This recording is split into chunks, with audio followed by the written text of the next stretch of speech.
नमस्कार दोस्तों, मैं हूँ राज और आप देख रहे हैं हाईवे 33। सबसे पहले नए साल की 2026 की नए साल की शुभकामनाएं। नया साल आपका मंगल हो। तो चलिए दोस्तों, आज की कहानी की तरफ चलते हैं।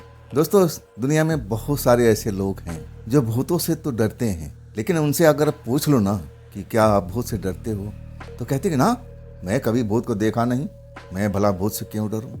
लेकिन वही इंसान जो कहता है कि मैं भूत से बिल्कुल नहीं डरता हूँ, और किसी अकेले जगह पर उसको रात को छोड़ दो जहाँ पर कोई ना हो, और तब देखो उसके साथ में कैसा लगता है, कैसा वो डर कर के भागता है। बहुत सारे ऐसे लोग हैं जो दिखावा तो करते हैं कि हाँ, हम भूत से नहीं डरते, लेकिन डरते तो जरूर हैं। ऐसे ही एक इंसान की कहानी है जो आज मैं आपको सुना रहा हूँ। उनका नाम है अजीत। अजीत भी भूत प्रेत से डरते नहीं थे। उनका कहना था कि मैं जब भूत प्रेत को देखा ही नहीं तो डरना किस बात का। डरना तो इंसान से चाहिए, वो तो सामने नजर आ रहा है। अब भूत तो भूत ही होता है, उससे भला हम क्यों डरे।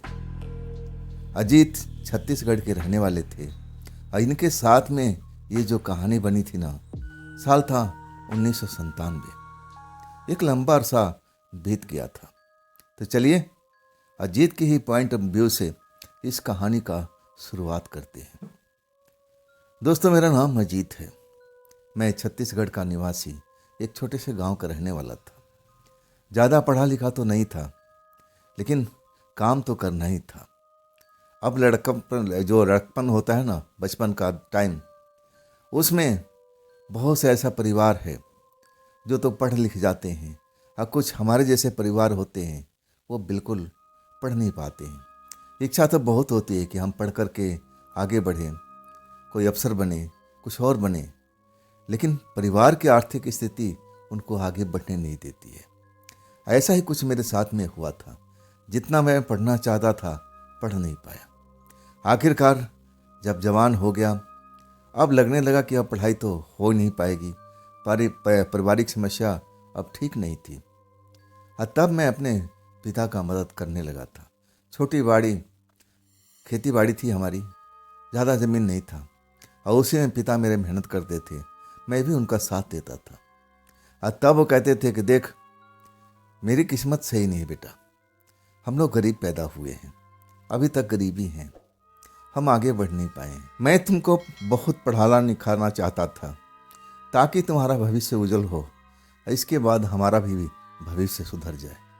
मैं तो पढ़ लिख नहीं सका था, लेकिन मेरी इच्छा थी कि जहाँ तक तुम पढ़ना चाहो वहाँ तक पढ़ लो। लेकिन देख लो, आखिरकार हमारी आर्थिक कठिनाई सामने आ गई ना।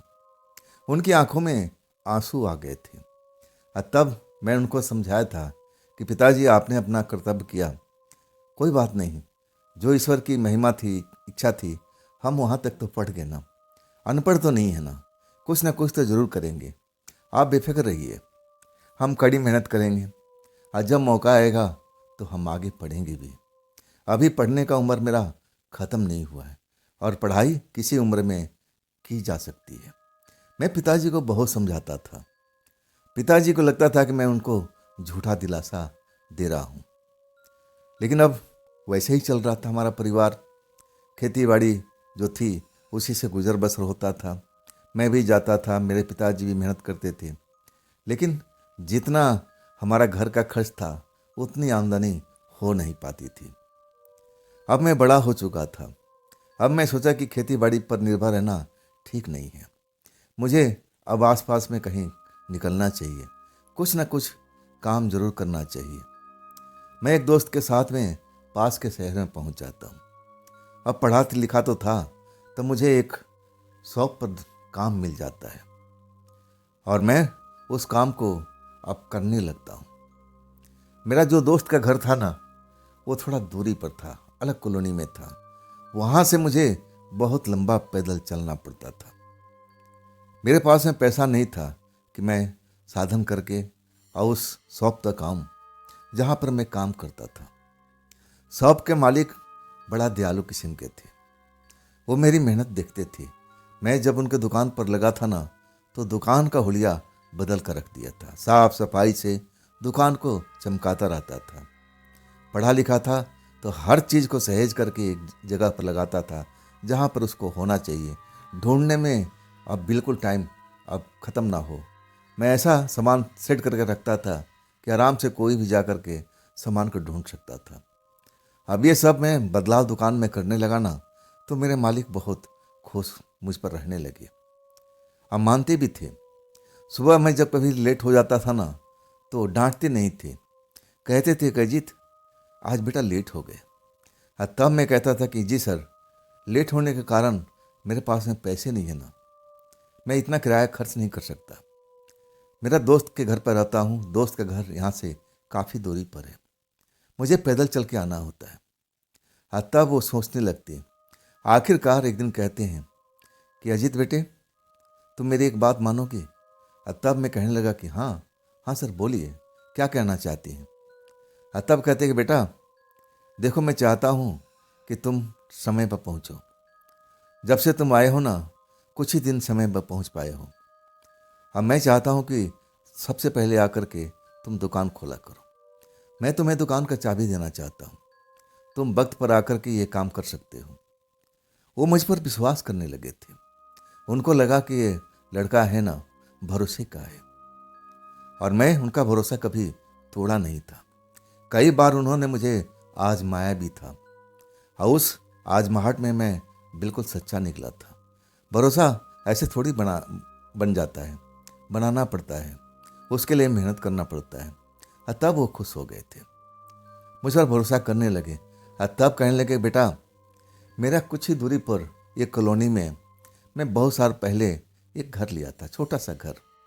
ऐसे ही किसी ने बता दिया था कि ये घर बहुत कम दाम में है, और तुम लेकर रख लो, और देखना बाजार भाव जब चढ़ेगा तो अच्छे दाम में बिकेगा, तब तक कोई किराए पर दे देना।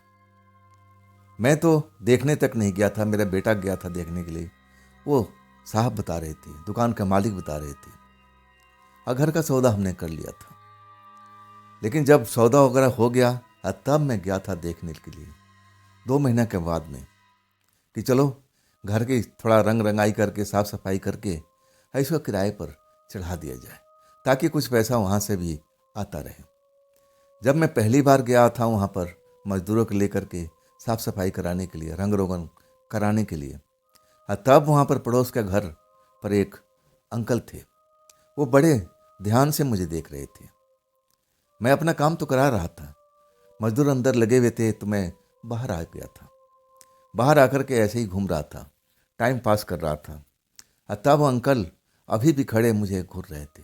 मुझसे रहा नहीं गया, मैं अंकल के पास पहुंच गया कि अंकल जी, बड़े ध्यान से आप मुझे देख रहे हो, आप मुझे पहचानते हो? तब अंकल थोड़ा झेप से गए, अरे नहीं बेटा, मैं तो आपको पहली बार देखा हूँ। फिर बातचीत का सिलसिला शुरू हो गया। बेटा आप पानी पियोगे?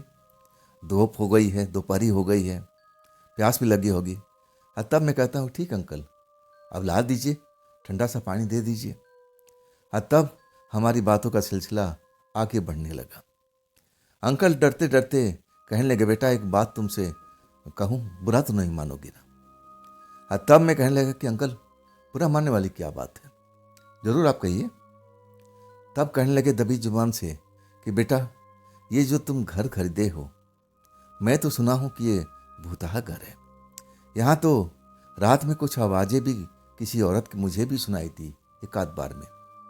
इससे पहले जो मकान मालिक था वो घर किराए पर देता रहता था, लेकिन कोई किराएदार 10 दिन 15 दिन से ज़्यादा दिन रुकता नहीं था। बेटे तुमने जानकारी में लिया है या तुम्हें बताया नहीं गया है? जब मैं ये बात सुनता हूँ ना, तो मैं एकदम चौंक जाता हूँ। मुझे तो किसी ने नहीं बताया था, मकान मालिक ने कुछ भी नहीं बताया था। मेरा बेटा देखने के लिए आया था, उसे भी कोई बात नहीं किया था। अगर ये मेरे कान में बात पड़ जाती ना, तो मैं शायद इस मकान को लेता ही नहीं। तब मैं थोड़ा बेचैन हो गया था। तब मैं कहने लगा कि अंकल क्या करना चाहिए? अंकल कहने लगे, बेटा अब तो पैसा तुम्हारा खर्च हो गया है, अब देख लो कैसे तुम्हें क्या करना है। अब मेरी राय है कि बेटा एक बार घर की पूजा पाठ सही ढंग से करा दो। जो भी दुष्ट आत्माएं घर में रहती है, पूजा पाठ होने के बाद निकल जाती है। उनका ये विचार मुझे बहुत अच्छा लगा। इसके बाद घर की साफ सफाई रंग रोगन करा करके मैंने वहाँ पर पूजा पाठ भी सही ढंग से करवा दिया था। इसके बाद मुझे लगा कि चाचा का अब जो बात बोले थे मैं उसको तो करा दिया हूँ, लेकिन घर कोई लेने को राजी नहीं था। किराए पर देखने लोग आते भी थे, लेकिन आस पड़ोस के लोग उनको बता दिया करते थे कि भाई किस घर में जा रहे हो, वो तो भुतहा घर है, वहाँ तो कोई किराएदार रुकता ही नहीं है। अब लोग बात डर जाती थी। जो भी मकान लेने का मूड में होता था अब ऐसे घर से दूरी रहना बेहतर समझता था। अब देखो बेटा, उसके बाद वो मकान कभी मेरा चढ़ नहीं पाया। मैंने बहुत कोशिश किया और मैंने बेचने की भी कोशिश किया तो मकान बिका भी नहीं। एक दो ग्राहक और आए थे, लेकिन आधे से कम दाम पर वो सौदा करना चाहते थे। तब मैंने बेचा नहीं। मैंने कहा कि पड़ा रहने दो, अब ये आगे कुछ ना कुछ फ़ायदा मुझे ज़रूर देगा। अभी नहीं दे रहा है, लेकिन चलो बाद में जो होगा देखा जाएगा, लेकिन मैं घाटे में इसको बेचूंगा नहीं। तो बेटा, अगर तुम भूत प्रेत पर यकीन करते हो तब तो वो घर तुम्हारे लिए नहीं है। अगर तुम यकीन नहीं करते हो तो उस घर में तुम रह कर के देख सकते हो। अगर तुम्हें लगता है कि उस घर में कोई भूत प्रेत है तो तुम उस घर को छोड़ देना। मैं तुम्हारे लिए कोई दूसरा घर का व्यवस्था करा दूंगा आसपास में ही। लेकिन मैं चाहता हूँ कि एक बार उसमें तुम जाओ, आराम से रहो।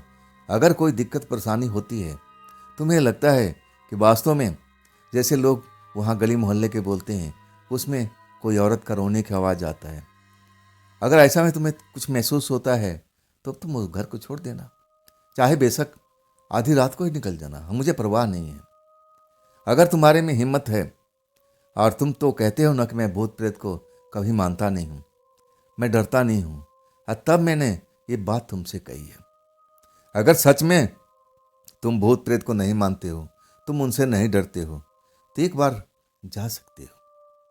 अगर तुम उस घर में रहना शुरू कर देते हो ना, तो मैं तुमसे कोई किराया नहीं लूँगा और तुम्हारी सैलरी भी बेटा बढ़ा दूंगा। अब एक तरह से उस सर ने मुझे लालच दिए थे और हौसला भी दिए थे। हौसला ये दिए थे कि देखो, अगर तुम उस घर में रहना शुरू कर देते हो तो उस घर का लोगों का प्रति विचार बदल जाएगा और फिर वो घर महंगे दामों में बिकेगा। और जब वो घर बिकेगा ना, तो मैं कुछ हिस्सा तुम्हें भी दूंगा। लालच भी था, साहस भी बढ़ा रखे थे। मैं तो बड़ा खुश हो गया था। मैं गांव का रहने वाला था। गांव में अब ऐसे ऐसे जगह पर मैं जाया करता था जो लोगों के नज़र में भूतिया था। मैं वहाँ पर गुजर जाता था। मैंने अभी तक कोई भूत प्रेत चुड़ैल ऐसी चीज़ देखा ही नहीं था। आज जो मेरा खेत था वो एक शमशान के पास में ही था। वहाँ पर मैं रात को जब सब्जी उगता था तो रात भर में रखवाली करता था। अगर भूत प्रेत होता तो बगल का शमशान था, वहाँ से भी भूत प्रेत अब हमारे खेत में आ सकते थे, मुझे परेशान कर सकते थे, कुछ भी कर सकते थे। लेकिन मुझे लगा कि नहीं, ऐसा कुछ होता नहीं है। मैं इन चीज़ों पर यकीन करने वाला ही नहीं था, न करता था। मैं पढ़ा लिखा था ना, तो मुझे अब ये यकीन तो जरूर था कि बिल्कुल भूत प्रेत होती नहीं है। लोगों की अब ये अफवाह फैलाई होती है कि फलाने घर में, फलाने जगह पर, उस पीपल के पेड़ पर, उस नीम के पेड़ पर भूत को हमने देखा है, चुड़ैल को हमने देखा है। मैं अपने गांव में भी कई लोगों को कहते हुए सुना था कि वो जो नीम का पेड़ है ना, जो मेन रास्ते पर है, जो पुराना वाला है, उस पर एक चुड़ैल बैठी रहती है। मैं कई बार उस रास्ते से उस नीम के पेड़ के पास रुक के देखना चाहा कि आखिर वो चुड़ैल है कहाँ, तब भी वो मुझे कुछ नज़र नहीं आई। तो मैं समझ गया था कि लोग बाग गुजरते हैं उस रास्ते से, अगर जरा से भी हवा नीम के पेड़ पर चल जाती है, डाली हिलने लगती है, तब उनको लगता है कि ज़रूर ये चुड़ैल का काम है, ये चुड़ैल नहीं हवा ये पेड़ हिलाई है। आखिरकार मैं सर का बात को मान लेता हूँ। कहता हूँ कि कब से रहना है। तब कहते हैं कि देखो, उस घर को अब फिर से दोबारा से साफ सफाई कराना पड़ेगा। मैं जल्दी ही करवा दूंगा ताकि घर रहने लायक हो जाए। और फिर दिया बाती भी तो जलानी होगी, और वो भी लाइट फाइट तो कट चुका है, उसको भी प्रबंध कर देता हूँ। 2-3 दिन तो ज़रूर लगेगा। मैं बड़ा खुश था। ये मैं अपने दोस्तों से बात शेयर किया जो मुझे गांव से लेकर आए थे। और वो जैसे मैं उनको बताता हूँ ना तो मुझ पर भड़क गए। नहीं अजीत, ऐसा गलती कभी मत करना, भूत प्रेत होते हैं। तब मैं हंस के कहने लगा, भाई गांव में तो मैं कभी भूत प्रेत को देखा नहीं है, और यहाँ पर कहाँ से, ये तो शहर है। गांव में चलो तुम्हारी बात मान लेता हूँ कि हो सकता है वहाँ भूत प्रेत हो, मुझे नज़र ना आए हों या मेरे से दूर भागते हों, लेकिन शहर में ऐसा मुमकिन नहीं है मेरे दोस्त। अव्वल तो मैं उनकी बात पर यकीन करता ही नहीं था। वो मुझे कई दिन तक समझाते रहे कि जैसे तू कर रहा ना, आ रहा है जा रहा है ना, अब मैं तेरे लिए कोई साइकिल का प्रबंध करा दूंगा, तू चिंता मत कर, लेकिन उस भूतिया घर में बिल्कुल रहने मत जाना। मैं बोल नहीं पाता था। उस जो साथी था, मेरा दोस्त था, अब उसने मेरे ऊपर में एहसान किया था। इतने दिन से उसके घर में मैं रहता था, एक साथ हम भोजन बनाते थे, खाते थे। और मैं उसकी बात को कैसे टालूं, कैसे करूं, वो बुरा मान जाएगा। मुझ पर दबाव बना रहा था कि नहीं अजीत, उस घर में बोल के मत जाना। मेरे दोस्तों ने बहुत समझाने की कोशिश किया कि देख अजीत, हम तुझे गांव से लेकर के आ गए, और तेरे साथ कोई भी ऊंच नीच हो जाती है तो हम तेरे परिवार को, तेरे पापा को क्या जवाब देंगे। मेरे दोस्त अपनी जगह पर बिल्कुल सही थे। उनका जो कहना था बिल्कुल ठीक ही तो था। वही तो मुझे गांव से लेकर के शहर में आए थे। मैं कभी सोचता था जब अकेले में होता था कि मैं क्या करूं। अब मेरे मालिक कह रहा है कि तुम उस घर में चले जाओ, अब मेरे दोस्त कह रहे हैं कि नहीं, ऐसा रिस्क लेना ठीक नहीं है। मैं बड़ा उलझन में पड़ा हुआ था। लेकिन सच कहूँ ना, मुझे भूत प्रेत पर जरा भी विश्वास नहीं था। आखिरकार मैं अपने फैसला ले लिया था। मैं अपने दोस्तों को बताया कि देखो, जो तुम बात कह रहे हो ना, मैं तो कभी यकीन करता ही नहीं हूँ। हाँ, मैं जाता हूँ उस घर में। अगर मुझे लगता है कि हाँ ऐसी कोई बात है, तो मेरे मालिक ने कहा था कि यार ऐसी कोई बात हो तो तुम आधी रात को उस घर से निकल सकती हो, तो मैं तुम्हारे पास में आ जाऊँगा। मुझे कुछ दिन दो, देखने भी दो कि ऐसी बात भी है या नहीं है। दोस्त तो नहीं चाहते थे कि मैं उस घर में कभी भी जाऊं, लेकिन मैं अपना फैसला अपने दोस्तों को सुना दिया था। और इसके बाद जब घर की साफ सफाई हो जाती है, बिजली वगैरह का कनेक्शन दोबारा से हो जाता है, और तब मैं जाता हूँ उस घर में। मैं रात को जब घर में जाता हूँ, वैसे तो मैं सुबह में जा करके अच्छी तरह से माली के बेटे के साथ में घर का मुआयना कर लिया था। मुझे घर देखने में कहीं से भी भूतिया नहीं लग रहा था। भी छोटा ही घर था और उसमें 2 कमरे बने हुए थे, एक बरंडा था, किचन था, बाथरूम था। ज़्यादा विशेष बड़ा नहीं था एरिया, लेकिन मेरे अकेले के लिए तो बहुत बड़ा घर था। मैं सोचने लगा कि चलो कुछ दिन तक मैं यहाँ पर रहता हूँ। अब मेरे दोस्त भी तो वहाँ किराया देते हैं, मैं उनको सबको बुला लूँगा। जब मैं देख लूँगा, समझ लूँगा कि आखिर जो ऐसी बात मैं सुना हूँ वास्तव में ऐसा है कि नहीं है। मुझे पूरा यकीन था कि ऐसे कुछ यहाँ पर होगा ही नहीं, अफवाह फैलाई हुई है। और आखिरकार शाम को मैं अपने घर पर आ जाता हूँ, उसी भूतिया घर में। कुछ थोड़ा मोड़ा जो मेरे पास में सामान था मैं लेकर के आ चुका था। अब तो आज से ये घर मेरा था, इसी घर में मैं रहने वाला था। तो जो भी सामान था मैं अपना किचन वगैरह में जो भी बर्तन वगैरह था थोड़ा बहुत मैं अपना सेट कर दिया था। आज तो मैं खाना नहीं बना पाया था, बाहर से खा करके आ चुका था। मुझे पढ़ने की आदत थी शुरू से ही। जब तक मैं ना पढ़ूँ ना तो मुझे नींद नहीं आती थी। अब मैं जब दोस्त के घर में भी ऐसा करता था ना तो दोस्त मुझसे नाराज़ हो जाते थे, कह रहे भाई बिजली बंद कर दो, मुझे नींद नहीं आ रही है, रोशनी में मुझे नींद नहीं आता है। अब उन लोगों का घर था, मुझे पूरी आज़ादी तो थी नहीं। मैं उनकी बात को मान लेता था, लाइट बंद करना पड़ता था। मैं काफ़ी देर तक ऐसे ही अंधेरे में देखता रहता था, मुझे नींद नहीं आती थी। एक आदत पड़ी हुई थी, जब तक मैं कोई पुस्तक ना पढूं तब तक मुझे नींद आती ही नहीं थी। और यहाँ मुझे आज़ादी मिल चुकी थी। मैं अपने पुस्तक निकालता हूँ और सो करके आराम से पढ़ने लगता हूँ। रोशनी जल रही थी, गर्मी का टाइम था, पंखा भी चल रहा था और मैं अपने किताब में खोया हुआ था। रात का करीब 11 से ऊपर का वक्त हो चुका था। अचानक रोशनी बंद हो जाती है, लेकिन पंखा चलता रहता है। मुझे लगा कि शायद अभी नया नया कनेक्शन हुआ है, कहीं बिजली का तार वार कहीं जल गया होगा, कुछ गड़बड़ हो गया होगा। मैं उठता हूँ, मेरे पास में मोमबत्ती थी, माचिस थी और मैं जलाने की कोशिश करता हूँ, लेकिन मुझे लगता है कि तेज़ हवा आ रही थी और बार बार माचिस बुझ जाता था। तब मुझे लगा कि अरे पंखा तो चल रहा है ना। फिर पंखा का बटन बंद करता हूँ और जैसे ही मोमबत्ती जलाता हूँ ना, फिर बल्ब की रोशनी वापस आ जाती है। समझ में नहीं आया। मैं बिजली के स्विच बोर्ड पर देखता हूँ, ऐसा कुछ भी मुझे नज़र नहीं आता। मैं सोचता हूँ कि चलो ये शायद कुछ गड़बड़ हुआ होगा, कोई बड़ी बात नहीं है। फिर मैं किताब पढ़ने लगता हूँ। आधा पौन घंटा के बाद मुझे नींद आने लगती है। हाँ, मैं किताब पढ़ते पढ़ते ही सो जाता था, लाइट कभी बंद करता ही नहीं था। मैं सुबह में जब मेरे को नींद खुलती थी तब मैं लाइट को बंद करता था और उस रात भी ऐसा ही हुआ था। कब मैं किताब पढ़ते पढ़ते मुझे सो गया, मुझे कुछ भी याद नहीं है। इसके बाद तो सुबह हो चुकी थी। सुबह होने के बाद में अब एक छोटी सी तो घटना, इसको मैं बोल भी नहीं सकता था। ये तो कोई बिजली का फॉल्ट था और सिर्फ बल्ब ही तो बंद हुआ था, पंखा तो चल रहा था। मैं इसको ज़्यादा नोटिस नहीं करता हूँ। दुकान पर पहुँचता हूँ, जैसे मेरा मालिक आते हैं और मुस्कुराते हुए कहते हैं, कैसी रही अजीत आज की तुम्हारी रात। तब मैं मुस्कुराते हुए उसका जवाब देता हूँ कि साहब अभी तक तो बिल्कुल ठीक है।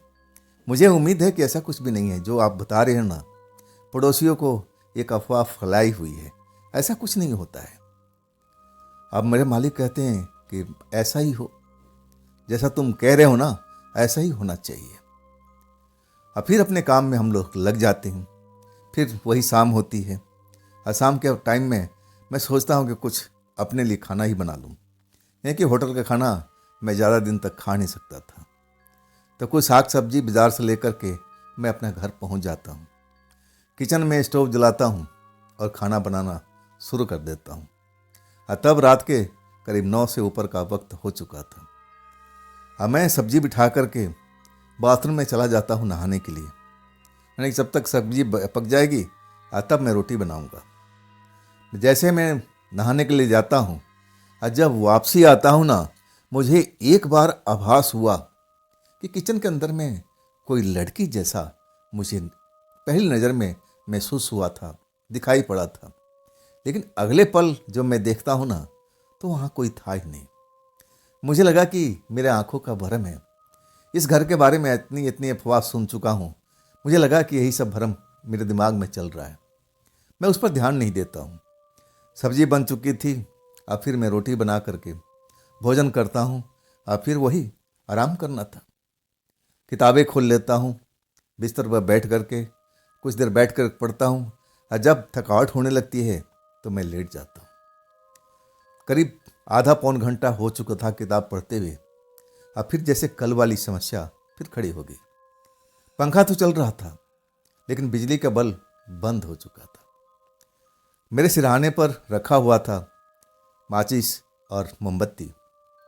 अब मैं फिर पंखा बंद करता हूँ, मोमबत्ती जलाता हूँ।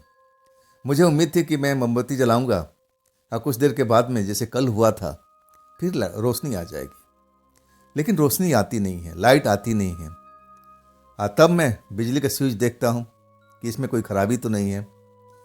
अब मैं निकलता हूँ, बरामदे में देखता हूँ तो बरामदे में बाथरूम की लाइट जल रही थी, किचन की लाइट जल रही थी। तो मेरे कमरे की लाइट कैसा क्यों बंद हो गई है? मुझे लगा कि कोई वायरिंग का समस्या है और कोई दिक्कत है। तभी ऐसा कल भी हुआ था, कल मालिक को बोल करके ठीक कराना पड़ेगा। मैं अब फिर कमरे में आता हूँ। गर्मी थी तो मैं अंदर जाने की हिम्मत नहीं कर पाता हूँ, क्योंकि पंखा चल ही रहा था।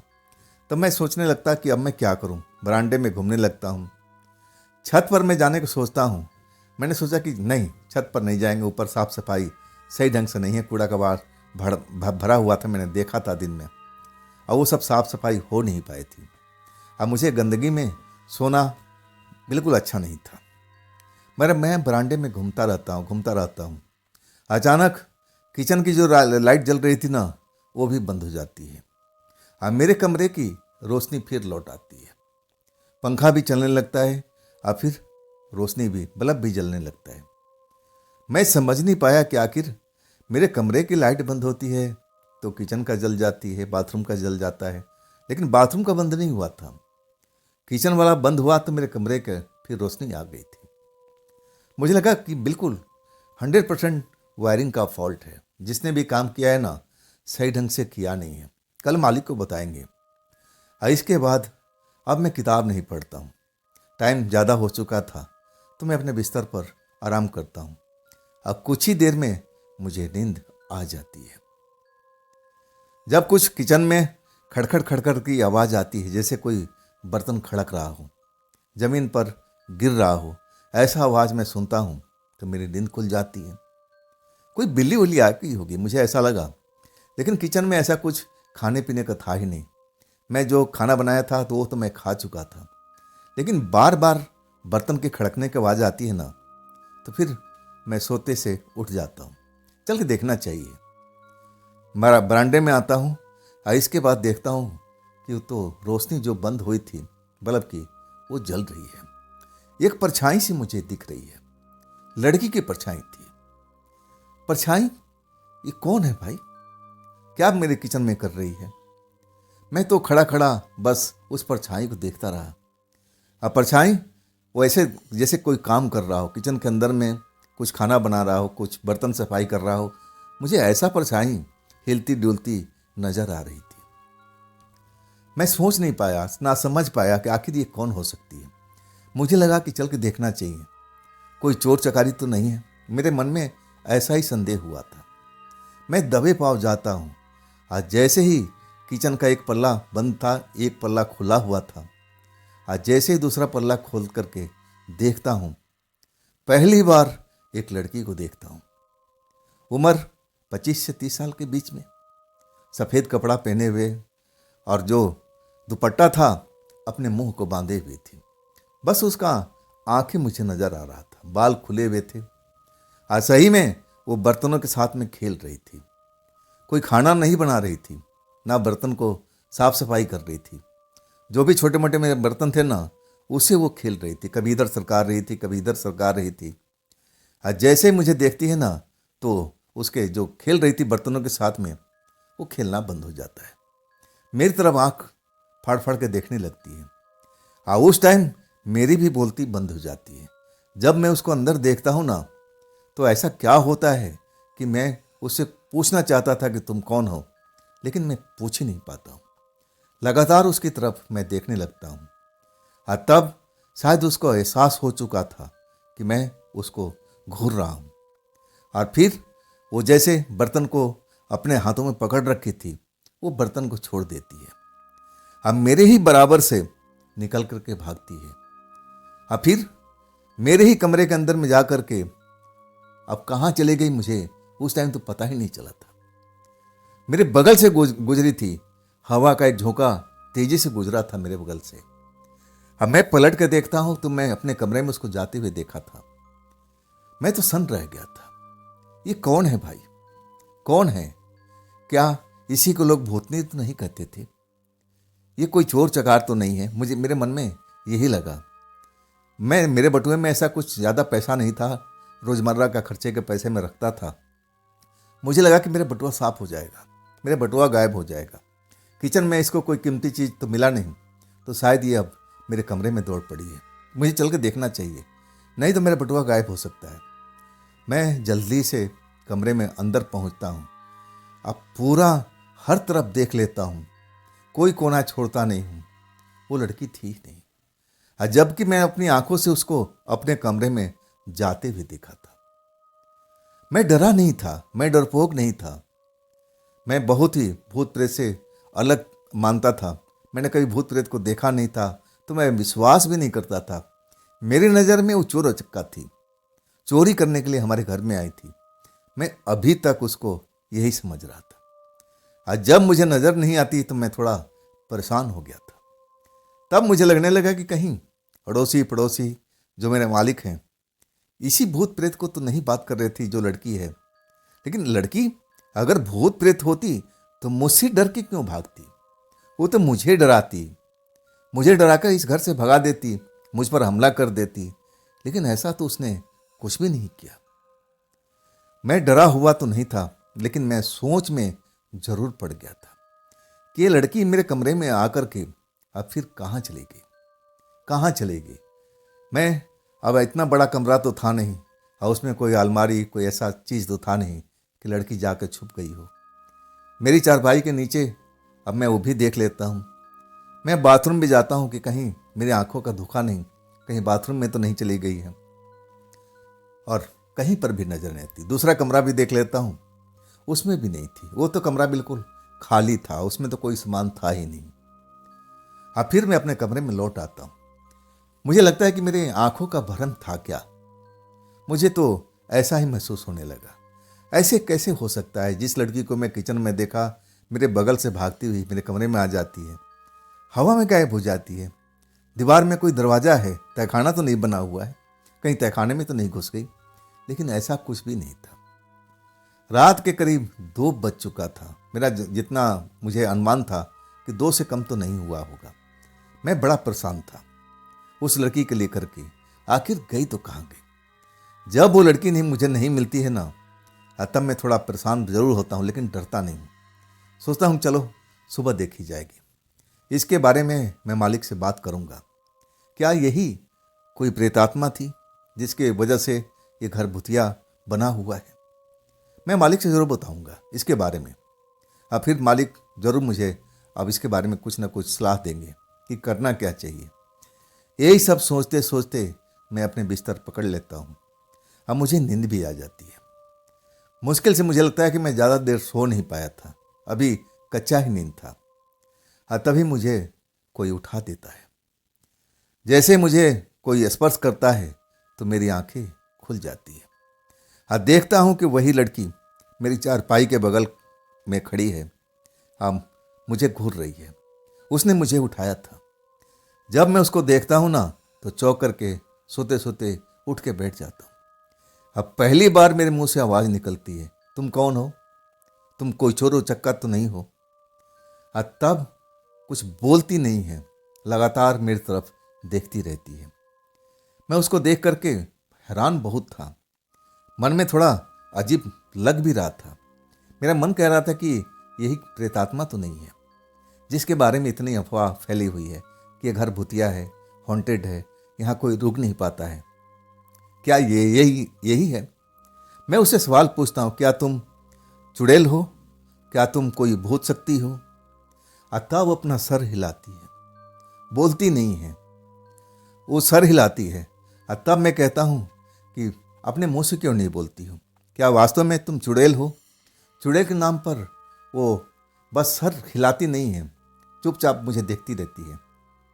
तब मैं कहता हूँ, क्या तुम ऐसी ही कोई शक्ति हो जैसे भूत प्रेत जो लोगों के नज़र में ये घर हॉन्टेड है? क्या तुम वही लड़की हो? तब वो सर हिलाती है। तब मुझे थोड़ा घबराहट महसूस होता है। मेरे शरीर पसीने से नहा जाता है। मैंने कभी भूत प्रेत को अब मैं देखा नहीं था। देखा तो इतनी नज़दीक से तो डरना तो लाजमी था। लेकिन जैसे मैं किस्से कहानी में पढ़ा था, लोग बाग बताया करते थे कि मैंने नीम के पेड़ पर वो चुड़ैल को देखा था ना, उसकी आंखें एकदम लाल लाल नजर आ रही थी, उसके दांत बाहर निकले हुए थे। लेकिन इस लड़की को देखता हूं ना तो मुझे कहीं से भी कोई चुड़ैल, कोई भूत प्रेत बिल्कुल नजर नहीं आ रही थी। मन में एक बार ऐसा हो रहा था कि ये देखने में इंसान जैसी है, ये भूत प्रेत कैसे हो सकती है? मैं उठ के बैठ गया था। अब चारपाई से बैठा हुआ उठकर खड़ा हो जाता हूँ, पसीने में नहा जाता हूँ। मुझे लगा कि इस कमरे से निकलना चाहिए।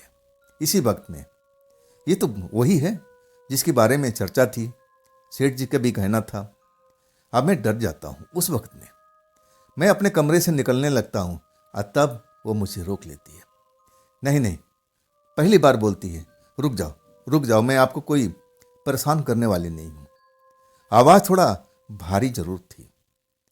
लेकिन मैं अब ऐसे स्थिति में फंसा हुआ था कि मुझे तो लगा कि इस घर से निकलना ही बेहतर होगा।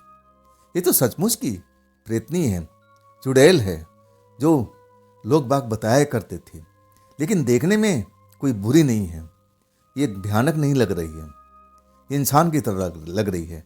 अब मुझे वो रोक रही थी, दरवाज़ा खोलने नहीं दे रही थी, दरवाजे के बीचों बीच जाकर खड़ी हो गई थी कि नहीं, रुको रुको, मैं तुमसे कुछ बात करना चाहती हूँ, मैं तुमसे कुछ बात करना चाहती हूँ।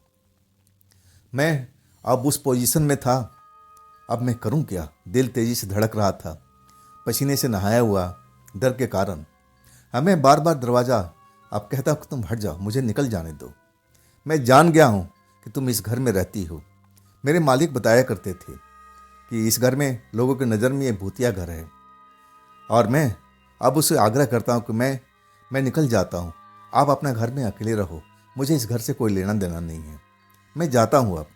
मैं आपका कोई नुकसान तो नहीं पहुँचाया, तो आप मेरा भी नुकसान मत पहुँचाना, मुझे निकल जाने दो। लेकिन वो मेरा रास्ता छोड़ती नहीं है।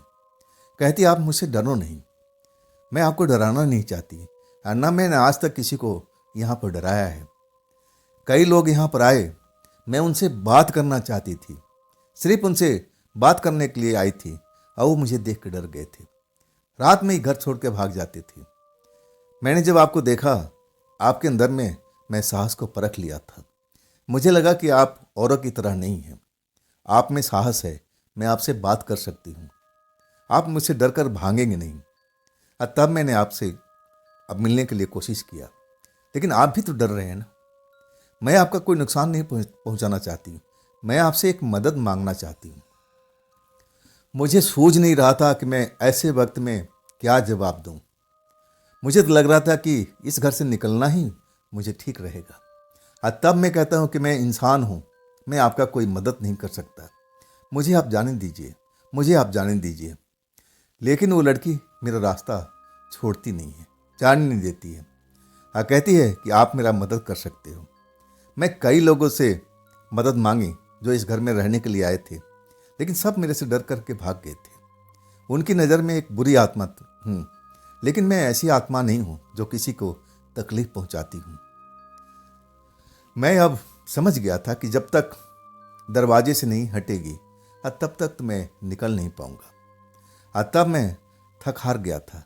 तब कहने लगे कैसी मदद चाहिए? कहती आप आराम से अपने जगह पर बैठ जाइए, आप भूल जाइए कि मैं एक आत्मा हूँ, एक प्रेतात्मा हूँ। अपने दिल से इस बहन को निकाल दीजिए, डर आपका अपने आप खत्म हो जाएगा। मैं देखी हूँ, आप में साहस है, आप आराम से बैठिए, इसके बाद मैं सब कुछ आपको बताती हूँ। आप मेरी मदद बस कर दीजिए, बस इतना ही चाहती हूँ। मैं डरा हुआ था, करता क्या? अब मेरे पास में कोई रास्ता भी नहीं था, मैं भाग भी नहीं सकता था, मुझे भागने नहीं दे रही थी। तब मैं अपनी चारपाई पर आके बैठ जाता हूँ, डरे हुई हालत में रहता हूँ। तब कहती नहीं, आप नॉर्मल हो जाओ, आप भूल जाओ कि मैं आपके सामने में कोई प्रेतात्मा हूँ, मुझे आप एक इंसान ही समझ लो। आखिरकार जब वो बात करने लगी, मुझे समझाने लगी, तब मेरा थोड़ा सा डर कम हुआ था, लेकिन इतना नहीं। मुझे लगा कि ये प्रेतात्माएं हैं भाई, लोग बाग सच कहते थे कि उस दुनिया में प्रेतात्मा भी रहती है। तो अब मैं क्या करूं? लेकिन जिस पोजीशन में था उस घर से मैं भाग नहीं सकता था। मैं जानता था कि जब तक वो नहीं चाहेगी मैं इस कमरे से निकल नहीं पाऊंगा। तो आखिर ये मुझसे क्या मदद चाहती थी? मैं डरी हुई हालत में था और उससे पूछता हूँ कि कैसी मदद चाहिए आपको। तब कहती है कि मैं आपको पूरी कहानी बताती हूँ। अब मुझे उम्मीद है कि मेरी कहानी सुन करके आप मेरी मदद ज़रूर करेंगे। मैं कहने लगा कि आप बताओ अपने बारे में, कौन हो, अब मुझसे क्या चाहती हो आप? मेरी चारपाई के पास में खड़ी थी और कहती है मैं आपके पास में इधर बैठ सकती हूँ। मुझे बहुत डर लगा था, मैं कुछ बोल नहीं पाया। तब वो हंसने लगी और कहने लगी आप डरिए मत, मैं आपको कोई परेशानी नहीं करूँगी। अब बिना इजाज़त के ही वो चारपाई पर बैठ जाती है, लेकिन दूरी बना करके। अब फिर कहती है कि देखिए, मैं एक भटकी हुई प्रेतात्मा हूँ, मैं तो इधर उधर भटक रही थी। तब एक तांत्रिक नहीं, उसको मांत्रिक ही बोल सकते हैं, जो सिर्फ अपने आप में मस्त रहता हो, दूसरे को भलाई नहीं करता हो, हमेशा खुद का अपना भला चाहता हो। वो आत्माओं के शिकार पर निकला था। मैं एक पेड़ पर बैठी हुई थी और तब अपने मंत्र से मुझे फांस लेता है। मैं उसकी कैद में आ जाती हूँ। मैं रोती हूँ, चिल्लाती हूँ कि आप मुझे छोड़ दीजिए, आप मुझे छोड़ दीजिए। लेकिन वो मुझ पर रहम नहीं खाता है, मुझे पकड़ करके इसी घर में लाता है। ये जो घर था ना, पहले उसी का था, उसी ने ये घर को खरीदा था या बनवाया था। इसी घर में मुझे लेके आता है। अब मुझसे कहता है कि देखो, आज से तुम्हारा रहने का ठिकाना ये है। आज जो मैं चाहूँगा उसको तुम्हें करना पड़ेगा। मैं उसके मंत्र शक्ति से बंध चुकी थी। मैं भागना चाहती थी, मैं आज़ादी चाहती थी, लेकिन मुझे आज़ादी मिल नहीं रही थी। उसके हर बात को मुझे मानना पड़ता था। वो तो मुझे अपने बीबी की तरह इस्तेमाल कर रहा था, मुझ पर ऑर्डर चलाता था, दारू पीता था, मांस खाता था। मुझे सारा काम करना पड़ता था, एक नौकरानी की तरह, एक पत्नी की तरह मुझे वो इस्तेमाल करता था। मैं परेशान थी, उससे दूर भागने की हमेशा तरकीब लगाती रहती थी। लेकिन मैं ऐसी मंत्र शक्ति से बंधी हुई थी कि मैं चाह करके भी उस घर से निकल नहीं सकती थी। मैंने बहुत बार कोशिश किया, लेकिन मुझे हर बार निराशा ही हाथ लगा। कई बार वो मांत्रिक बाहर निकल जाता था। जब बाहर जाता था ना, तो मुझे लगा कि मैं अब इस घर से आज़ाद हो जाऊंगी। लेकिन जैसे ही मैं दरवाजे से बाहर निकलने की कोशिश करती थी, मंत्र शक्ति बीच में रुकावट बन जाती थी। अब मुझे जाने नहीं देती थी। मैं तड़प के रह जाती थी। मैं खिड़की से भी निकलने की कोशिश किया कि मैं खिड़की से निकल जाऊं। कहीं से भी मुझे जगह मिली, मैं वहाँ से निकलने की कोशिश करने लगी, लेकिन कहीं से मैं निकल नहीं पाती थी। वो पूरे अपने घर को मंत्र शक्ति से बांध रखा था। मैं तड़पती रहती थी। और वो जब दारू पी लेता था तो मुझ पर ज़्यादा ही अत्याचार करता था। मैं डरी रहती थी, उससे माफ़ी मांगती थी कि अब तो मुझे छोड़ दीजिए, मुझे आज़ादी दे दीजिए। लेकिन वो मुझ पर हंसता था। कहता कि आज से ये तेरा ही घर है। जब तक तू इस जोनी में है तब तक मेरे पास में रहेगी। जब तक तेरी मुक्ति नहीं मिल जाती तब तक तुझे यहीं पर रहना पड़ेगा। यही तेरा घर है, मैं तेरा बॉस हूँ, मैं तेरा मालिक हूँ, मेरे हुक्म को तुझे मानना ही पड़ेगा। मैं तड़पती रहती थी आज़ादी के लिए। मैं उसका सेवा भी करती थी कि मुझ पर मेहरबान हो जाए, अब मुझे आज़ादी दे दे। लेकिन वो मुझ पर मेहरबान नहीं होता था। मैं काफ़ी दिनों से ऐसी परेशानी में रहती थी। और कभी कभी जब वो घर से जाता था ना, तो हफ्ता दिन 10 दिन पर आता था। और उन दिनों में पूरा तरह से प्रयत्न करती थी कि कोई भी मुझे रास्ता मिल जाए और मैं इस घर से आज़ाद हो जाऊं। लेकिन ऐसा हो ही नहीं पाया। सालों साल मेरे साथ में ऐसा ही चलता रहा था। एक रात को जब वो निकलता है और इसके बाद वो लौट के नहीं आता है। मैं उसका इंतज़ार करती रह जाती हूँ, लेकिन वो आता ही नहीं है। कई महीने तक, सालों तक ये घर खाली रहता है। मैं इस घर में घुटती रहती हूँ। मुझे बाहर निकलना था, मुझे आज़ादी चाहिए थी, लेकिन मुझे आज़ादी मिल नहीं पाती थी। तब शायद किसी ने घर को अब खरीद लिया था, या फिर वो जो मांत्रिक था वो किराए पर रहता होगा, मुझे नहीं पता। अब इस घर में फिर से रंगाई पताई शुरू हो जाती है। इसके बाद कुछ नए लोग भी आ जाते हैं। जब नए लोग के देखती हूँ ना, तो मुझे उम्मीद जाग जाती है कि मैं उनसे मदद मांगूंगी और वो मेरी मदद करेंगे, ताकि मैं आज़ाद हो जाऊंगी। मैं समय के अनुसार मैं उनको पास में जाती हूँ और उनसे मैं प्रार्थना करने की कोशिश करती हूँ। लेकिन जैसे वो मुझे देखते हैं ना, वो चीखने लगते हैं, चिल्लाने लगते हैं, और फिर वो डर कर के घर से बाहर भाग जाते हैं। ऐसा ना जाने कितनी बार हुआ। जब भी नए लोग आते थे इस घर में, मेरी उम्मीद जग जाती थी कि अब मुझे आज़ादी मिल जाएगी। मैं इनसे प्रार्थना करूंगी, अब मुझे आज़ादी दिलवा देंगे। लेकिन ऐसा कोई भी नहीं कर पाया। उल्टे मुझसे डर करके वो घर से भाग जाते थे। इसके बाद तो इस घर में कोई आता भी नहीं था। मैं रात को खिड़की पर खड़ी होकर के बाहर में आने जाने वालों को देखा करती थी। लोग बाग शायद कभी मुझे देख लेते थे और वो फिर डर के भाग जाते थे। और तब से ये घर भूतिया घोषित हो चुका था। कोई अब आता भी नहीं था इस घर में। सालों साल मैं इस घर में पड़ी हुई हूँ। मैं इंतज़ार कर रही थी कोई ऐसा शख्स आ जाए जो मुझे इस घर से बाहर निकाल दे। और उसके बाद वो प्रेतात्मा रोने लगती है। मैं सब पूरी कहानी जब सुन लेता हूँ ना, तो मुझे बड़ा अब उसकी बात पर दुख मुझे महसूस होता है। ये प्रेतात्मा जैसे मैंने सुना था कि डरावनी होती है, लोगों को कष्ट देती है, लेकिन ऐसी तो नहीं है ये तो भोली भाली लड़की है, भोली भाली प्रेतात्मा है। ये लोगों को कैसे कोई नुकसान पहुंचा सकती है? ये तो खुद का अब इसके साथ में धोखा हुआ है।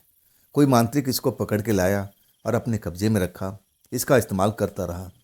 ये तो खुद परेशानी में फंसी हुई है। मेरे को शब्द नहीं मिल रहे थे कि मैं उसे क्या बात करूं। उसकी कहानी सुनकर के मेरा गला भी रूंध गया था, मेरे आंखों में भी आंसू आ गए थे। हाँ, तब वो कहती है कि आप छोड़िए, आप बताइए कि आप मेरी मदद करेंगे कि नहीं करेंगे। मैं उसकी तरफ देखता रहा। अब मैं कहने लगा, कैसे मैं मदद करूंगा? कैसे? मैं कोई मांत्रिक नहीं हूं, ना मैं तंत्र का जानकार हूं, तो मैं आपकी मदद कैसे करूंगा? हाँ, तब कहने लगी कि आपको मांत्रिक होने की आवश्यकता नहीं है, ना तांत्रिक होने की आवश्यकता है। मैं सब कुछ बताऊंगी रास्ता, बस आपको वो काम करना है।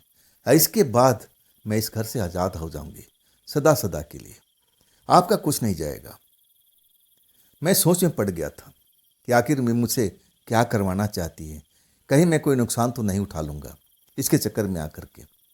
और तब मैं कहता हूँ कि देखिए, मैं मानता हूँ कि मैं आपका ये काम कर दूँगा, लेकिन मुझे कोई नुकसान होगा तो मेरा परिवार का क्या होगा?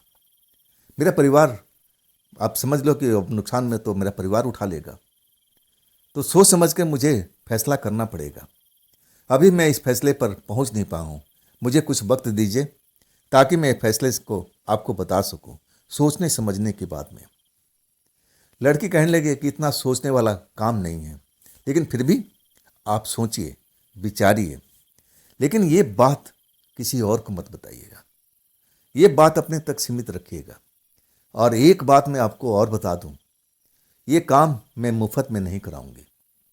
मैं कुछ ऐसी आपको चीज़ दूंगी जिससे आपकी गरीबी भी दूर हो जाएगी। जो मेरे पास में रखा हुआ है और उसी मांत्रिक का है। मैं जानती हूँ कि वो सब चीज़ कहाँ रखा हुआ है जो आपके काम में आ सकता है, आपकी गरीबी दूर हो सकती है। तो देखिए, इसमें आपकी भी भलाई है और मेरी भी भलाई है। सोच समझ करके फैसला कीजिएगा। इसके बाद वो लड़की चारपाई से उठती है और बाहर की तरफ निकल जाती है, गलियारे में पहुंचती है। मैं उसको देखते रहता हूँ, अब फिर वो नज़र नहीं आती है। मैं रात भर सो नहीं पाया था। मुझे लगा कि ये बात को अपने मालिक से बताना चाहिए, सब कुछ बताना चाहिए। मुझे यही लगा था। सुबह में जाकर के मुझे हल्की फुल्की नींद आती है और आखिरकार जब टाइम हो जाता है तो मेरी आंखें अपने आप खुल जाती है। अब मेरे काम पर जाने का वक्त आ चुका था। जल्दी जल्दी तैयार होता हूँ। तैयार होने के बाद पूरे घर में एक बार नज़र डालता हूँ। जो घर खाली था ना, मुझे लगा कि उसी घर में ये गई हुई है, शायद वो उसी घर में रहती है। उस घर का मैं कोना कोना छान मारता हूँ, लेकिन वो प्रेतात्मा है, भला क्यों नजर आएगी? पूरा एरिया छानने के बाद में घर तो खाली ही था। तब मैं अपने दुकान पर जाता हूँ, दुकान खोल देता हूँ, मालिक का इंतज़ार करने लगता हूँ, साफ सफाई में लग जाता हूँ। अब कुछ ही देर में मालिक आ जाते हैं। मेरा मन हुआ कि मैं सब कुछ अपने मालिक को बता दूं, लेकिन ऐसा कोई कर मेरे कानों में जैसे कोई कह रहा हो कि देखो, ये बात मालिक को मत बताओ, इसमें तुम्हारा भी फायदा है और मेरा भी फायदा है। मुझे लगा कि वो प्रेतात्मा मेरे साथ में है, इस वक्त में है, और वही मेरे कान में फुसफुसा रही है कि ये गलती मत करना, ये गलती मत करना। मैं अपने आप को रोक लेता हूँ। मालिक पूछते हैं कि हाँ अजीत, कैसा रहा तुम्हारा रात? सब कुछ ठीक है ना? तब मैं कहता हूँ हाँ, सब कुछ ठीक है, ऐसी कोई बात ही मुझे नज़र नहीं आई, सब कुछ ठीक है। तब मालिक खुश हो गए थे। कहने लगे, अजीत तुम 1 डेढ़ महीना रह गए ना, तो मोहल्ले वालों को पता लग जाएगा कि ये घर भूतिया नहीं है। तब ये घर की कीमत बढ़ जाएगी। मालिक तो खुश हो गए थे। उनको लगा कि जितना पैसा हमने लगाया है, अब कई गुना उससे ज़्यादा पैसा अब आ जाएगा। बड़े खुश नज़र आ रहे थे। फिर ग्राहकों का आने का टाइम हो चुका था, फिर सब लोग व्यस्त हो चुके थे। अब वही रात के टाइम मैं घर पर जाता हूँ। साग सब्जी तो मेरे घर पर पड़ी थी।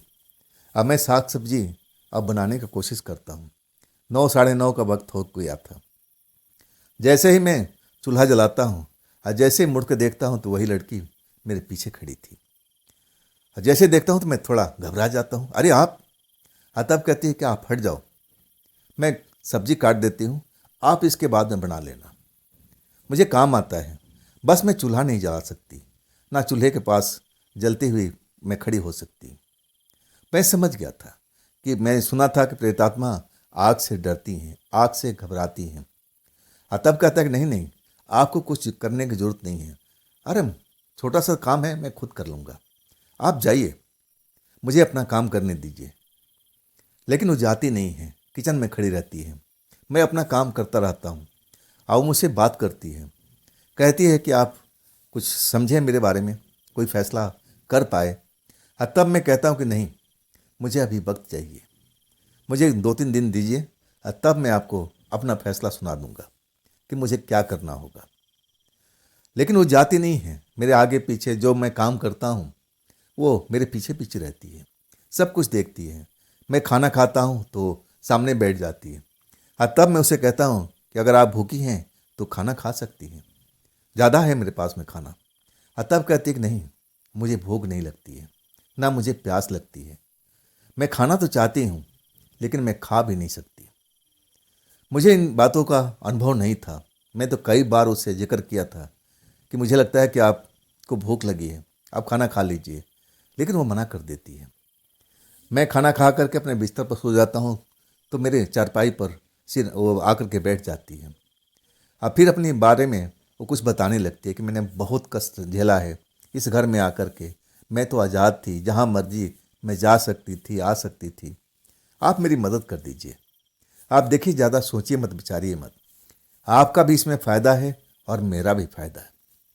लेकिन एक बात मेरे मन में गूंज रही थी, अगर मैं इस प्रेतात्मा को, जैसा ये बोल रही है, अगर मैंने इसको आज़ादी दिलवा दी, कहीं मेरा कोई नुकसान तो नहीं होगा।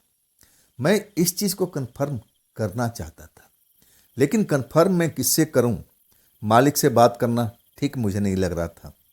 मुझे लगा कि अपने दोस्तों के पास जाना चाहिए। और जो दोस्त कहता था ना कि मैंने उस पेड़ के पास में प्रेतात्मा को देखा, उसको शायद इसके बारे में ज़्यादा पता हो। आखिरकार मैं उसको कहता कि नहीं, मुझे 2-3 दिन का टाइम दीजिए, मैं फैसला ज़रूर करूँगा, मुझे ज़रा सोचने विचारने का टाइम चाहिए। लड़की मान जाती, उदास हो जाती है, अब फिर चली जाती है। मैं अपने मालिक से दोपहर में अब छुट्टी लेता हूँ। मालिक कहता है कि क्यों बेटा, कहाँ जाना है? तब मैं बहाना बना देता हूँ। मैं अपने दोस्त के फैक्ट्री में पहुँच जाता हूँ जहाँ वो काम करते थे।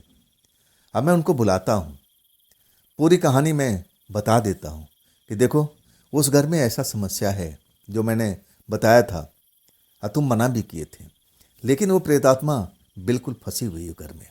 उसका कहना है कि मुझे किसी मांत्रिक ने लेकर आया है, मैं उसका मदद करना चाहता हूँ, तो क्या मैं उसकी मदद कर सकता हूँ? मेरा दोस्त नाराज हो गया था, गुस्सा में हो गया था, कहने लगा, अजीत, उस घर में अभी से तू जाना बंद कर दे। वो तुझे बहला फुसला रही है, तुझे अपने कब्जे में लेना चाहती है। मैं कहता हूँ कि अपना सामान वहाँ से निकाल और फिर हमारे घर पर आ जा। ऐसा गलती कभी भूल के भी मत करना, नहीं तो तू पछताएगा। तेरे साथ कुछ भी हो सकता है मेरे दोस्त। वो लड़का मेरा दोस्त मुझे बहुत डरा दिया था, और उसकी बात सुन करके मैं डर भी गया था। मुझे लगा कि सही तो कह रहा है। चलते हैं अपने घर पर, बोरिया बिस्तर उठाते हैं और फिर वापस इसी के पास में आ जाते हैं। सेठ जी को कह दूंगा कि उस घर में भूत प्रेत है, और वो बुरा भी नहीं मानेंगे। मैंने सब कुछ सोच लिया था। लड़का मेरे दिमाग में ऐसा भर देता है उस लड़की के प्रति, प्रेतात्मा के प्रति, कि मैं बस उसकी बातों को ले बैठता हूँ कि हाँ, ये लड़की ऐसा कर सकती है। अगर मैंने उसका कोई काम किया तो शायद मेरा नुकसान भी पहुँचा सकती है। अगर नहीं करूँगा तो हो सकता है कि नाराज़ होकर के वो मुझ पर हमला भी कर सकती है, मुझे नुकसान भी पहुँचा सकती थी। मेरे दोस्त ने मुझे डरा दिया था। मैं दुकान पर पहुँचता हूँ, कुछ घंटे के मैं छुट्टी लिया था। इसके बाद सेठ जी मेरे जब उदास चेहरा देखते हैं तो कहते हैं, अरे क्या हुआ अजीत, बात क्या है? मेरा तो मन कर रहा था कि मैं सेठ जी को बता दूं, लेकिन उस वक्त में ऐसा मेरे कान में आके कोई से बोल रहा था कि नहीं, ये बात अपने सेठ को मत बताओ। जैसे मेरे कानों में कोई बोल रहा था, जैसे मेरे पास में खड़ा हो। अब मैं बताना तो चाहता था, लेकिन मैं फिर कहता हूँ नहीं, ऐसे कोई बात नहीं है सर, सब कुछ ठीक ठाक है। हाँ, अपने गांव के दोस्त के पास में गया था, घर के बारे में थोड़ी जानकारी वगैरह लेनी थी। अब जानते हैं ना कि हमारे पिता किसान हैं, कभी अच्छी फसल हो जाती है या कभी नहीं होती है। इसी बात का चिंता कर रहा था। सेठ चुपचाप हो गए। रात को मैं जाता हूँ। मैं अपने फैसला को अब परखने की कोशिश करता हूँ कि क्या करूँ मैं, इस घर में रहूँ कि अपना बोरिया बिस्तर समेट करके मैं अपने दोस्त के घर पर लौट जाऊँ। अब रात का 9:30 बज गया था। मुझे लगा कि खाना बना लेना चाहिए, खा लेना चाहिए, और जब पेट भर जाएगा तो फैसला लेने में आसानी होगी। और वो लड़की कहीं आता पता नहीं था, अभी तक किचन में नज़र नहीं आई थी।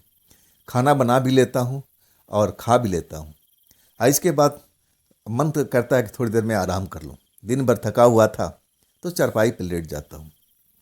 किताब नहीं उठाता हूँ, सिर्फ बल्ब जल रहा है, पंखा चल रहा है। अब मैं सोच रहा हूँ कि क्या मुझे इस घर से निकल जाना चाहिए। और तब मैं फैसला कर लेता हूँ कि हाँ, अपना बोरिया बिस्तर समेटूंगा और सुबह में सबसे पहले अपने घर पर अपने दोस्तों के पास चला जाऊंगा, और इसके बाद इस घर में लौट के नहीं आऊँगा। मैं फैसला कर लेता हूँ। अब मुझे नींद भी आ जाती है। नींद इतनी जल्दी आ गई थी, मुझे पता ही नहीं चला, दिन भर थका होने की वजह से। आज जब मुझे कोई जगाता है, अब मैं देखता हूँ तो वही लड़की होती है। उसकी आंखों में आंसू था। मुझे उठाती है और कहती है कि आपने फैसला कर लिया क्या? आप इस घर को छोड़ कर चले जाओगे? आप मेरी काम नहीं करोगे क्या? मैं ज़िंदगी भर मैंने इसी घर में फंसी रहूँगी? आप मेरी मदद नहीं करोगे? उसकी आंखों में आंसू था। उसकी आंखों में आंसू देख करके मैं द्रवित हो जाता हूँ। मेरे मन जो फैसला किया था ना, उस पर मैं फिर खोजबीन करने लगता हूँ कि मैं क्या करूँ। उस लड़की की आंखों में आंसू देख करके मैं पिघल जाता हूँ, और तब कहता हूँ कि आप मुझे बताइए तो सही। मेरे मन में बहुत सारे सवाल हैं। मेरे दोस्त ने कहा है कि अगर मैं आपका काम कर दूंगा तो आप मेरे पर नुकसान भी पहुंचा सकती है, मेरे साथ में कुछ कर भी सकती है। और तब लड़की कहती कि नहीं, आप एक बार काम करके देख लीजिए। मैं कहती हूँ ना कि जैसे ये काम कर लेंगे मैं आज़ाद हो जाऊंगी, और जो मैंने कहा था ना वो चीज़ को मैं पूरा करूंगी। आप मेरी बात को तो मानिए, आप मुझे परख कर देखिए, अभी तक मैंने आपको कोई नुकसान पहुंचाया है? मैं नुकसान पहुंचाने वाली ऐसी प्रेतात्मा हूँ ही नहीं। अगर नुकसान पहुंचाना होता तो इससे पहले ना जाने कितने लोग आए। मैं सबसे मिलना चाहती थी, लेकिन वो तो मुझसे डर करके भाग जाते थे। आज तक मैं किसी को नुकसान नहीं पहुंचाया है, आपको भी नुकसान नहीं पहुंचाऊंगी। मेरा जो मन था धीरे धीरे शांत होने लगा, और तब मैं कहता हूँ कि ठीक है, मैंने मान लिया कि मैं आपका मदद करूँगा, तो काम तो बता दीजिए। कहने लगी, काम आपका चुटकियों का है, इसमें वक्त नहीं लगेगा। और तब मैं कहने लगा, काम बताइए तभी तो मैं समझ पाऊँगा। और तब वो प्रेतात्मा कहती है कि जो मांत्रिक था ना, मुझे मंत्र में अपने बस में कर रखा था, और जो मंत्र की शक्ति है ना, इसी घर में एक कोने में दबी हुई है। मैं चाहती हूँ कि आप उस जगह का खुदाई कीजिए और उस मंत्र शक्ति को बाहर निकाल दीजिए। वो मंत्र शक्ति अगर वो निकल जाती है, और इसके बाद जो भी उसमें सामान है उसको आप तहस नहस कर दीजिए, आग लगा दीजिए, जल जाएगा, उसकी शक्ति खत्म हो जाएगी, और फिर मुझे आज़ादी मिल जाएगी। बस इतना ही तो करना है। मैं सोच में पड़ गया था कि क्या मुझे ये काम करना चाहिए। और तब मैं कहने लगा, ये चीज़ कब किया जा सकता है? कहने लगे, अभी आपको ज़्यादा वक्त भी नहीं लगेगा, मैं जगह बता देती हूँ और आप उस चीज़ को निकाल सकते हैं जो दबी पड़ी है। आप कर सकते हैं। वो मुझे साहस देती है, आप हिम्मत कीजिए, आप जरूर कर देंगे। आखिरकार मैं वो काम करने पर तैयार हो चुका था। रात के आधी रात से अब ज़्यादा ही वक्त हो चुका था। मुझे लगा कि चलो ये भी करके देख लेते हैं, जो होगा देखा जाएगा। अगर मेरी किस्मत में मोती लिखा होगा तो ये भी मंजूर है। अगर मुझे किस्मत में अमीर बनना होगा जैसे लड़की कह रही है कि मैं आपको ऐसी चीज़ दूंगी जिससे आपकी गरीबी दूर हो जाएगी। अब मैं दोनों चीज़ में सोचता हूँ, अतः मुझे लगता है कि जो होगा देखा जाएगा। चलो इसका मदद तो करते हैं। क्या ये सच कह रही है? चलो परख भी लेते हैं। मैं पूछता हूँ कि आखिर कहाँ पर वो चीज़ दबा हुआ है। जहाँ पर मेरी चरपाई थी ना, उसको कहती है आप हटाओ, इस कोने में है। आप थोड़ा सा खुदाई करोगे ना तो वो चीज़ आपको नजर आ जाएगा। हालांकि जमीन सख्त थी, अब प्लास्टर का परत चढ़ा हुआ था, इतना तोड़ना भी आसान नहीं था। लेकिन मैं इस चीज़ पर अब लग चुका था। स्टोर रूम में जाता हूँ, वहाँ पर कुछ ऐसे कबाड़ का सामान पड़े हुए थे, उसमें हथौड़ा भी नज़र आ जाता है, कुछ खोदने का सामान भी नज़र आता है। अब मैं उस जगह को खोदने लगता हूँ। वक्त तो लगता है, और इसके बाद जब मिट्टी हटा लेता हूँ, अब मिट्टी साफ कर लेता हूँ, और तब मुझे एक लाल रंग की पोटली नज़र आती है। और वो भी एकदम गली हुई हालत में थी, या काफ़ी दिनों से ज़मीन में दबी रही थी। सीलन से, नमी से वो कपड़ा बिल्कुल सड़ चुका था, और उसके अंदर में बहुत सारी कागज़ के पुड़िया रखा हुआ था, बना बना करके 10-12 पुड़िया तो मैं गिन ही लिया था। और तब वो प्रेतात्मा दूर खड़ी थी और कहने लगी कि यही है, ये जो कागज़ के अंदर में पुड़िया दिख रहा है ना, सब ये मंत्र शक्ति है, और इसी में मैं बंधी पड़ी हूँ। ये कागज़ की पुड़िया आप बाहर निकालिए और इसको आग लगा दीजिए, और जैसे ये पुड़िया जल जाएगा मैं आज़ाद हो जाऊंगी, और फिर मैं आपको वो चीज़ दे दूंगी। वो चीज़ कहाँ दबा हुआ है वो भी मैं आपको बता दूंगी। बस इतना सा काम है, आप ये कर दीजिए। अब मुझे कोई डर नहीं लग रहा था। अब मुझे लगा कि ये प्रेतात्मा बिल्कुल सही कह रही है। जब वो पुड़िया सब देखता हूँ, 10-12 पुड़िया, तो मुझे लगता है कि इसकी कहानी बिल्कुल सच्ची है। और फिर वो पूरा थैली को बाहर निकाल लेता हूँ और एक खुले स्थान पर गैलरी में रख देता हूँ। किचन से जलाने का पूरा इंतज़ाम कर लेता हूँ, स्टोव का तेल ले आता हूँ, अब पूरा डाल करके अब आग लगा देता हूँ। जैसे ही आग लगाता हूँ ना, अलग रंग की रोशनी उसमें से निकलने लगती है। और जो कागज़ जलाने पर निकलती है ना, वो तो कुछ देर नज़र आई थी, और फिर रोशनी अलग अलग रंग का, जितने पुड़िया थे ना उसमें अलग, कोई लाल, कोई पीला, कोई ब्लू, ऐसे कुछ काला काला धुआं वहाँ पर फैलने लगा था। अब बदबू भी उसमें से जैसे मांस जल रहा हो, ऐसा बदबू जलने पर फैलने लगा था। मैं एक पल तो डर गया था, लेकिन जब जलने लगा ना, तब मैं उस लड़की का चेहरा को देखता हूँ, उसमें अब बड़ा खुशी दिखाई दे रही थी। जैसे जैसे जल रहा था ना, उसके चेहरे पर खुशी प्रकट हो रही थी, उसके होठ थरथरा रहे थे, चेहरे पर एक खुशी मुझे बराबर दिख रही थी। और आखिरकार जब सब कुछ जल के खाक हो जाता है ना, तब वो सड़न की बदबू कुछ देर तक तो वहाँ पर मौजूद रहती है। तब मैं प्रेतात्मा को देखता हूँ, वो तो अपनी जगह पर थी ही नहीं, ना जाने कहाँ चली गई थी। मैं उसको आवाज़ देता हूँ कि आप कहाँ हो, आप कहाँ हो, आपका काम तो कर दिया, लेकिन वो मुझे दिखाई नहीं देती है, नज़र भी नहीं आती है। अब मुझे लगा कि चलो कम से कम उसको आज़ादी तो मिल गई ना, अब इस घर में नहीं है वो, मुझे बड़ा चैन मिलता है। लेकिन उसने अपना वादा तोड़ दिया था। उसने कहा था कि जैसे मैं आज़ाद हो जाऊंगी, वो चीज़ के बारे में आपको बता दूंगी कि चीज़ कहाँ दबा हुआ, जिससे आपकी गरीबी दूर हो जाएगी। लेकिन उस रात मैं उसका इंतज़ार करता रह गया था, लेकिन वो लौट के नहीं आती है, ना जाने कहाँ चली जाती है। अब मैं सुबह में जाकर के कुछ नींद ले पाता हूँ, अब फिर टाइम हो जाता है दुकान पर जाने का।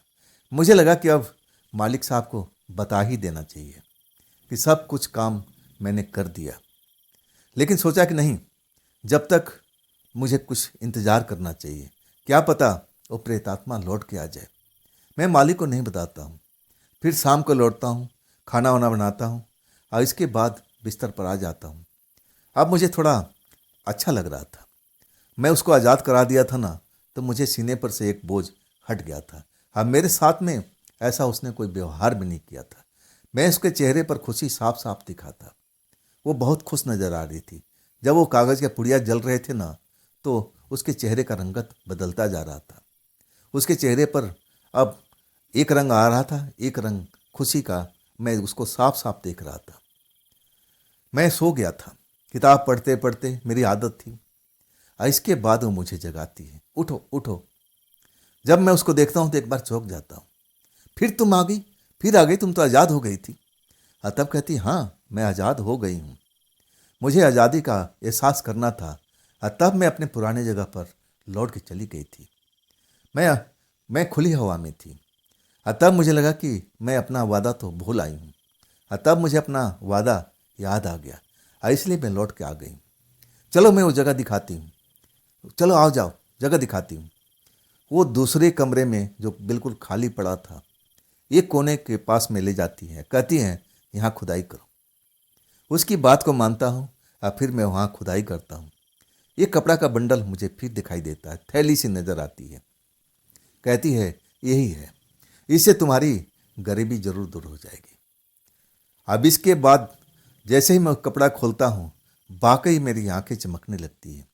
उसमें बहुत सारे सोने के जेवरात थे, शायद वो उसी मांत्रिक ने जमा कर रखे थे। और इसके बाद जब पलट के देखता हूँ ना, तो प्रेतात्मा थी ही नहीं, न जाने कब की चली गई थी। मैं आवाज़ देता हूँ, तुम हो कहाँ पर, तुम हो कहाँ पर, लेकिन उसके बाद वो नज़र नहीं आती। मैं बड़ा खुश हो गया था। वो सारे सामान को मैं अपने छिपा कर रखता हूँ। वो बहुत कीमती जेवर थे, उससे तो मेरी लाइफ ही बदल गई थी। अब मैं सोचने लगा कि अब मैं क्या करूं। अब तो सारा सब कुछ मैं इससे कर सकता हूं। जो सोने के जेवर है बेचेंगे, और जो अपना इच्छा है हम अपना काम कर सकते हैं। अब मुझे लगा कि अब यहाँ अब सेठ जी की नौकरी करके क्या फ़ायदा, लेकिन चलो इनका नमक खाया हूँ और सब कुछ मैं सत्य बता दूंगा। एक सत्य छोड़ करके, ये जो जेवर है जो मुझे इनाम के रूप में मिला है, वो चीज़ को नहीं बताऊंगा। अगर मैं बताता हूँ तो फिर सेठ जी कब्जे में चला जाएगा और फिर मुझे कुछ नहीं मिलने वाला। सब कुछ मेहनत मेरा बेकार चला जाएगा। आखिरकार मैं दुकान पर जाता हूँ, समय पर जाकर दुकान खोलता हूँ। कुछ देर के बाद साफ सफाई करने के बाद सेठ जी भी आ जाते हैं और भी लोग आ जाते हैं, और सेठ जी अपने काउंटर पर बैठ जाते हैं। और तब मेरी काम ख़त्म हो चुका था साफ सफाई का। और इसके बाद सेठ जी के पास जाता हूँ। सेठ जी से कहता हूँ कि साहब जी, मुझे अपने गांव जाना है। और तब कहते हैं ठीक है, कितने दिन की छुट्टी चाहिए। मैं कहता हूँ छुट्टी नहीं, मेरा मन नहीं लग रहा है, मैं गांव में रहने वाला व्यक्ति हूँ। हाँ, एक आपको मैं खुशखबरी देना चाहता हूँ। वो चौंक गए, क्या देना चाहता है, क्या है। मैं कहता हूँ कि आपका मानना बिल्कुल सही था, और जो पड़ोसी जो कहते थे ना, उस घर में भूत प्रेत था, कोई लड़की को देखे थे, बात भी सही थी। सेठ जी एकदम मेरी तरफ बेचैन होकर देखने लगे। क्या तूने देखा था उसको, क्या तूने देखा था उसको। मैंने कहा हाँ, मैंने देखा था, उससे बात भी किया था। इसके बाद वो जेवर वाली बात छोड़ करके सब बात बता देता हूँ। और जब सेठ जी को लग जाता है कि मैंने आज़ाद कर दिया है, तो बड़ा खुश हो जाते हैं। कहते हैं ये काम तो तूने बहुत मुश्किल भरा था, तूने तो ये काम को कर दिया, तूने तो मेरे पर एहसान कर दिया है। और खुश हो जाते हैं। कहते हैं तुझे क्या चाहिए। मैं कहता हूँ कि मुझे अपने घर जाना है। कहते हैं ठीक है, तू चले जाना। अब फिर खुश होकर के मुझे कुछ पैसा भी देते हैं, ये रख ले बेटा, तेरे घर पर काम में आएगा। हाँ देख, जब तुझे लगे कि यहाँ पर आना है, इस जगह पर नौकरी करना है, तो तेरे लिए ये जो घर है ना, ये दुकान है, तेरे लिए खुला हुआ है हमेशा। जब तू चाहे आकर के काम पर लग सकता है। इसके बाद वो पैसा दे देते हैं। मैं भी बड़ा खुश हो जाता हूँ। फिर अपने दोस्तों के पास जाता हूँ, उनको भी बताता हूँ कि मेरा मन नहीं लग रहा है। तब कहते हैं उस घर का क्या हुआ। अब मैं कहता हूँ कि मैंने उस प्रेतात्मा को आज़ाद कर दिया। तुझे क्या मिला, आज़ादी में क्या मिला। मैंने कहा कुछ नहीं मिला, तुम सही कहते थे, वो प्रेतात्मा मुझे धोखा दे गई, लेकिन मेरा नुकसान नहीं कोई किया। वो भी एकदम डरे रहते हैं कि तू जा गांव पर अपने को झाड़ फूंक करवा लेना, कहीं प्रेतात्मा तेरे अंदर में ना हो, मुझे तो ऐसा एहसास हो रहा है। तब मन ही मन में हंसने लगता हूँ और कहता हूँ इसलिए तो मैं गाँव जा रहा हूँ। फिर मैं अपना सामान उठाता हूँ, जेवर वगैरह सब रख करके सुरक्षित अपने गाँव आ जाता हूँ। अपने परिवार को पूरी कहानी नहीं बताता हूँ। वो पूछते हैं ये जेवर कहाँ से लाया, और तब मैं छोटे मोटे अब बता देता हूँ कि उस घर में जहाँ मैं रहता था एक प्रेतात्मा थी, और वो मेरे सपने में आती थी। वो कहती थी कि इस जगह पर जेवर है और इस जगह पर उसकी आज़ादी की अब जो चीज़ है वो तुम दोनों को निकाल सकते हो, मुझे आज़ादी भी दिला सकते हो और जेवर भी निकाल सकते हो। मैंने उनको नहीं बताया था कि मेरे आमने सामने आकर के वो बात करती थी, लेकिन मैंने उनको अब झूठ मूठ बता दिया था, वो उन्होंने विश्वास भी कर लिया था। और इसके बाद जो मेरी ज़िंदगी थी ना, जो हम लोग गरीबी में जिया करते थे, वो गरीबी हमारा दूर होने लगा था। जेवर ने बहुत काम किया था, हमने उसे बहुत कुछ किया, अपने घर में बदलाव किया, अपने लिए बहुत कुछ काम किया। बहन का शादी हुआ और फिर मैं कभी शहर गया नहीं, अपने गांव में ही एक छोटा मोटा काम करने लगा था और जिससे मेरी जीविका मज़े से चलने लगी थी और आज भी मैं वही काम करता हूँ। तो दोस्तों, ये थी आज की कहानी अजीत जी की भेजी हुई। ये कहानी आपको कैसी लगी आप ज़रूर कमेंट में बताइएगा। हाँ दोस्तों, अगर आपके पास भी ऐसी कोई घटना है, अपनी कोई आप बीती है जो आप मुझ तक भेजना चाहते हो, तो आप मुझे इंस्टाग्राम पर, मेरे व्हाट्सएप नंबर पर, मेरी मेल आईडी पर अपनी कहानी, अपनी आप बीती को आप मुझे शेयर कर सकते हो। दोस्तों, ये भी चैनल आप ही का है, तो इसको भी अपना प्यार दीजिए, लाइक कीजिए, सब्सक्राइब कीजिए, अपने दोस्तों को शेयर कीजिए और हाई वाला बटन को ज़रूर दबाइएगा। तो दोस्तों, कल फिर मिलते हैं इसी चैनल पर, इसी टाइम पर। आप लोग अपना ख्याल रखिएगा। नमस्कार।